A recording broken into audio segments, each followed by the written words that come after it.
सांस्कृतिक दृष्टि से एक दूसरे से मिलजुल गए हैं। मेरी विनती आप लोगों से इतनी ही है, क्योंकि जो लोग हम तो कभी कभी बोलते वक्त माइग्रेंट लेबर बोलते हैं, मैं तो माइग्रेंट लेबर माइग्रेंट बोलूंगा, जो डिफरेंट काम के लिए यहाँ पे आते हैं। कोई लेबर काम के लिए आता है, कोई स्किल्ड काम के लिए आता है, कोई और किसी काम के लिए आते हैं। गोवा की संस्कृति फॉलो करो, मेरा बस इतना ही कहना है। कोई किसी का जब कोई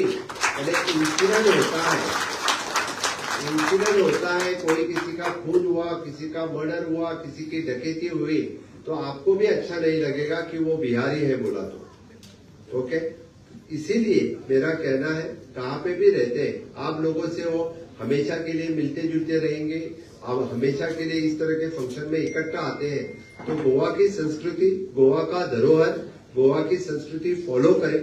और जिस जैसे हम सब गोवा में सर्वधर्म समभाव फॉलो करते हैं, वही फॉलो करें, ये मेरा कहना है।